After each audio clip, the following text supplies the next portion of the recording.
Check out the wrought iron gate at this house. Some kind of three-headed creature.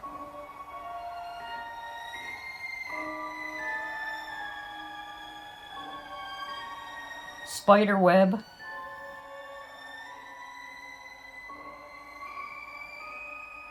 A bat. Victorian houses are always kind of creepy. It looks like the kind of house that Stephen King would live in. And that's because it is Stephen King's house. Are you home, Stephen? Come out and play.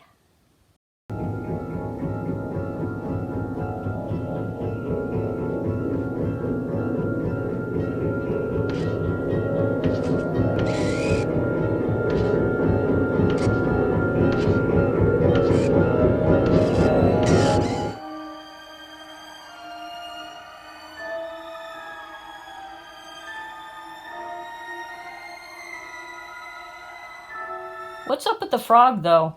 It's not evil enough, Stephen King.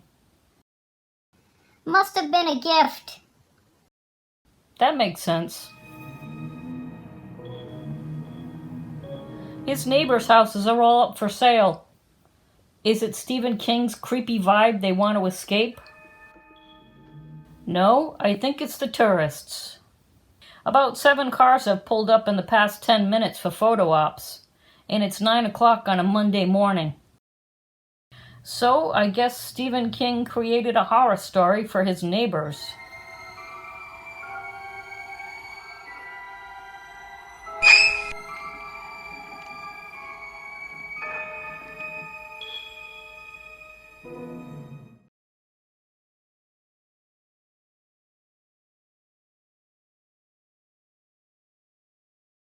The AT stands for the Appalachian Trail.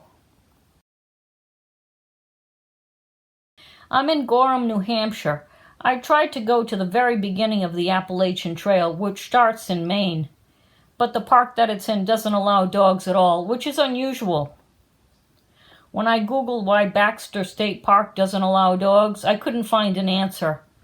But I did find some very angry people online who drove all the way to that park from out of state because it's one of Maine's biggest tourist attractions, only to find that their dogs weren't allowed.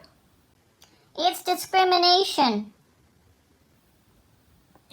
I was hoping to see some thru hikers in Maine. Those are the hikers that walk the entire length of the Appalachian Trail, which is 2,181 miles long. It goes from the Katahdin Mountain in Maine to the Springer Mountain in Georgia.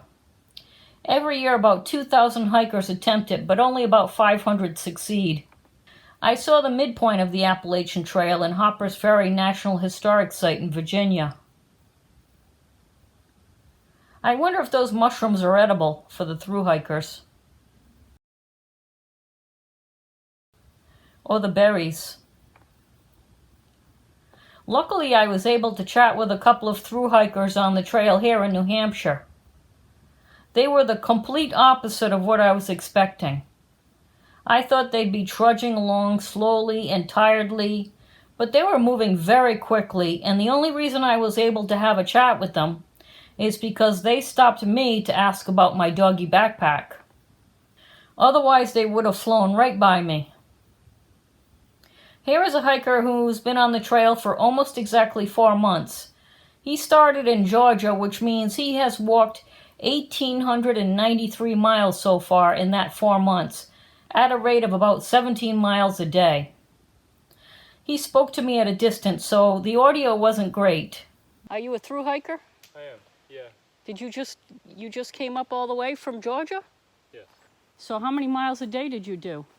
I don't know. The mileage definitely varies by the day. The whites have been very slow, and it's been storming a lot too. There's been a lot of precipitation this year. So did you have any days when you wanted to quit? No. No, days where I'm definitely unhappy, but never a day where I wanted to quit. Is this the first time you've been a thru hiker? No, I hiked the Pacific Crest Trail 4 years ago. And this is your first time in the Appalachian? Yes, and first time this far north on the East Coast. And which one was tougher? This one. Or it may be that the one I'm on is always the toughest one. So you just pitch a tent on the side of the trail? Most nights, yeah. Some nights I definitely stay in town to shower up and stuff. Yeah. And some nights last night I was in a shelter. But those are uncommon for me. So what do you eat? You pick up enough supplies when you go in town, or do you, I noticed there's like mushrooms. I didn't know if they were edible. I have not done any foraging on this trail, though once there are more berries out, I'll probably start picking berries. But I usually eat in grocery stores, like from the food I get from grocery stores that I pack out. Or I fill up on calories in town on a hot meal. Well, you take care. You too. See you. Good luck to you. Thank you. Are you going to climb to the top of the mountain? Catatan or whatever it's called? Planning on it, yeah. Wow, good luck with that. Thank you. Looks pretty challenging. Yeah. Take care. Here's a quick chat I had with two female thru hikers. You guys thru hikers? Mm-hmm. You're almost near the end, huh? Yeah, definitely. Feeling it, excited, but also tired. Was it a rough summer? We got a lot of rain, but, there's a couple of really hot days, but Yeah. that's really it.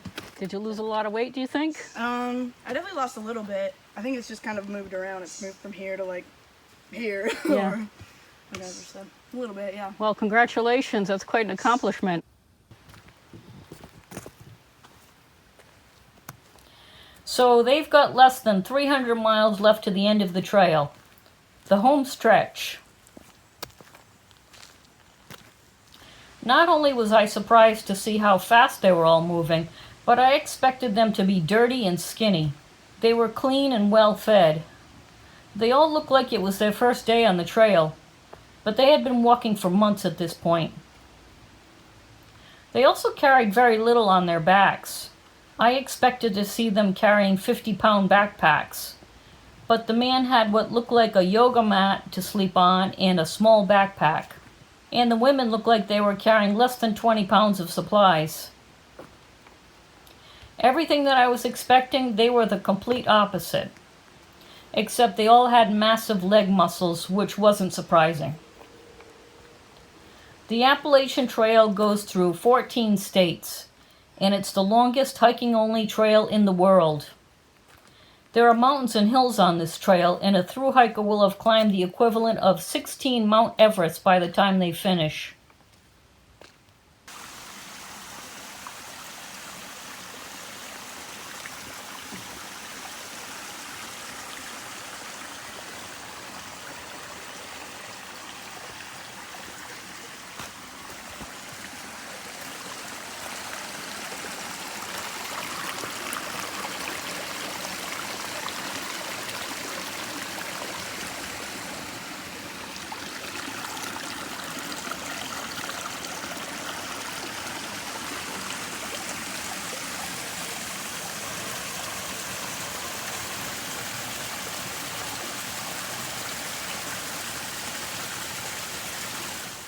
In my last video, I talked about how remote the woods of Maine can be.